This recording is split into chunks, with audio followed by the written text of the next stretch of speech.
America में राष्ट्रपति चुनाव में डोनाल्ड ट्रंप की जीत के बाद H-1B वीजा का मुद्दा फिर से गर्मा गया है।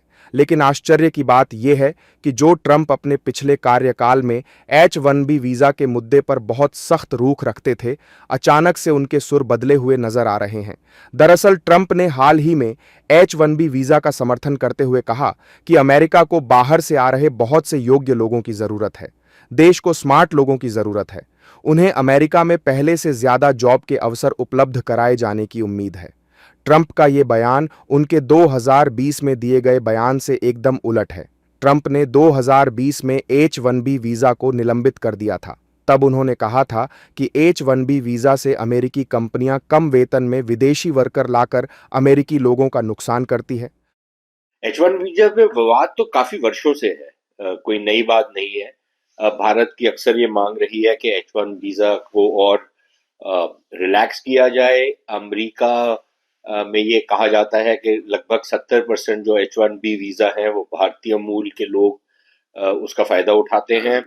इसका इस्तेमाल जनरली जो टेक्नोलॉजी कंपनीज हैं उसमें बहुत ज्यादा इस्तेमाल होता है इनका, क्योंकि वो फिर भारत से जो टेक्निकली क्वालिफाइड इंजीनियर्स या सॉफ्टवेयर वाले जो लोग हैं उनको अमेरिका बुला करके फिर उनसे काम लिया जाता है। कुछ भारतीय कंपनियां जो अमेरिका में हैं वो भी अपने यहाँ के स्टाफ को H-1B वीजा के ऊपर अमेरिका लेकर के जाती है। अमेरिका के अंदर इस पर कई बार लोगों ने सवाल उठाए हैं कि आप इसको बंद कीजिए, क्योंकि आप विदेशों से टैलेंट को लेकर के आ रहे हैं और अमेरिकी टैलेंट का इस्तेमाल नहीं कर रहे। एक तो ये विवाद है जो इस बार चुनाव में काफी उठा। दूसरा इसका पहलू ये है कि भाई जो लोग लीगली आपके यहाँ पर आना चाहते हैं वीजा के ऊपर, उनके ऊपर तो आप कदगन लगाते हैं H-1B वीजा टाइप की, और उससे कहीं अनेक लोग, उससे कई गुना ज्यादा लोग अवैध तरीके से आते हैं अमेरिका के अंदर। उनके लिए आपने दरवाजे खोल दिए हैं। स्पेशली जो बाइडेन वाली जो सरकार थी उसने वो सारे इलीगल्स के लिए तो दरवाजे खोल दिए थे, लेकिन जो लीगली अमेरिका जाकर के काम करना चाहता था, टेक्निकली क्वालिफाइड था, कोई उसका क्रिमिनल रिकॉर्ड नहीं था, उसके ऊपर आपने कदगन लगाया हुआ है। इसके ऊपर डोनाल्ड ट्रंप ये कहते थे कि H-1B वीजा की रिक्वायरमेंट है, उसमें टेक्निकली अगर क्वालिफाइड लोग आए तो उनका स्वागत है, लेकिन मेरे ख्याल अब जो सहमति एक लिहाज से बन रही है कि इसमें कुछ रिफॉर्म करना पड़ेगा ताकि इसका मिसयूज ना हो।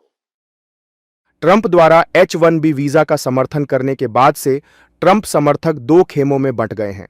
जहां एक गुट ट्रंप की इस बात का विरोध कर रहा है, वहीं दूसरा गुट ट्रंप का समर्थन कर रहा है। दरअसल ये विवाद तब शुरू हुआ जब भारतीय मूल के श्री राम कृष्णन को ट्रंप सरकार में AI नीति के वरिष्ठ सलाहकार के तौर पर नियुक्त किया गया। चूंकि श्री राम कृष्णन H-1B वीजा के समर्थक माने जाते हैं, इस वजह से रिपब्लिकन दो खेमों में बंट गए। लोगों का मानना है कि H-1B वीजा के मुद्दे पर ट्रंप की राय इसलिए बदली क्योंकि उद्योगपति एलन मस्क ने H-1B वीजा का समर्थन कर दिया और एलन मस्क ने ट्रंप के चुनाव प्रचार में बहुत पैसे लगाए थे और उन्होंने खुलकर ट्रंप का समर्थन किया था। H-1B वीजा को लेकर चल रहे विवाद के बीच आइए जानते हैं कि क्या है H-1B वीजा। H-1B वीजा एक गैर प्रवासी वीजा है। 1990 में हुई थी H-1B वीजा की शुरुआत। अमेरिका में काम करने के लिए कुशल प्रवासी कर्मचारियों को दिया जाता है ये वीजा।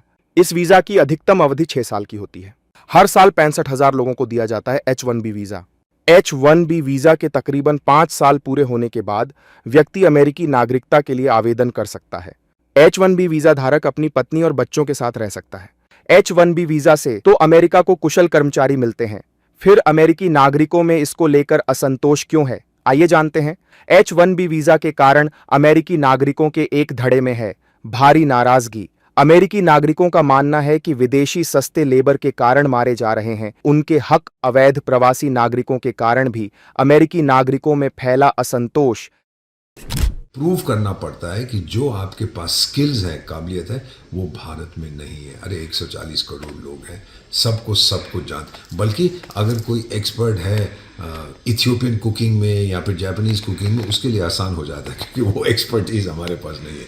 लेकिन जो बहुत पढ़े लिखे इंटेलेक्चुअल्स हैं इंफॉर्मेशन टेक्नोलॉजी में या फिर साइंस में या फिर मैथमेटिक्स में, हमारे पास बहुत से लोग हैं, तो हम लोग भी आसानी से एम्प्लॉयमेंट वीज़ा नहीं देते। अमेरिका अगर जो कर रहा है, डोनाल्ड ट्रंप ने हमेशा कहा है अमेरिका फर्स्ट, उसने ये नहीं कहा अमेरिका ओनली। हर राष्ट्रपति चाहता है कि उसके देश की तरक्की हो, और जिन लोगों ने उसे चुना है उनका हित वो अपने ध्यान में रखना चाहता है। तो ये टोटली अननेसेसरी विवाद है, कुछ लोग ऐसे ही इसको उछाल रहे हैं। होना कुछ नहीं है, वही चलता रहेगा जो अभी तक का सिस्टम है। H1B वीजा के सबसे ज्यादा लाभार्थी भारतीय ही माने जाते हैं, चूंकि H1B वीजा ज्यादातर साइंस, टेक्नोलॉजी, इंजीनियरिंग और गणित के क्षेत्र में काम करने वाले लोगों को दिया जाता है। ऐसे में आइए जानते हैं कि H1B वीजा विवाद का भारतीयों पर क्या असर पड़ेगा। अगर H1B वीजा की संख्या में कटौती होगी तो इसका सबसे ज्यादा असर होगा भारतीयों पर। अनुमान के अनुसार हर साल आवंटित होने वाले H1B वीजा में करीब 70% होते हैं भारतीयों को आवंटित। H1B वीजा न मिलने से भारतीय IT एक्सपर्ट्स को हो सकती है दिक्कत। हालांकि कुछ एक्सपर्ट्स का मानना है कि H1B वीजा पर सख्ती भारत के पक्ष में है। H1B वीजा को लेकर अमेरिका में ट्रंप को 20 जनवरी को होने वाले शपथ ग्रहण से पहले ही इस तरह का विरोध झेलना पड़ रहा है। ऐसे में अमेरिका के 45वें राष्ट्रपति के रूप में शपथ लेने के बाद ट्रंप का रुख क्या होगा, यह देखना दिलचस्प होगा।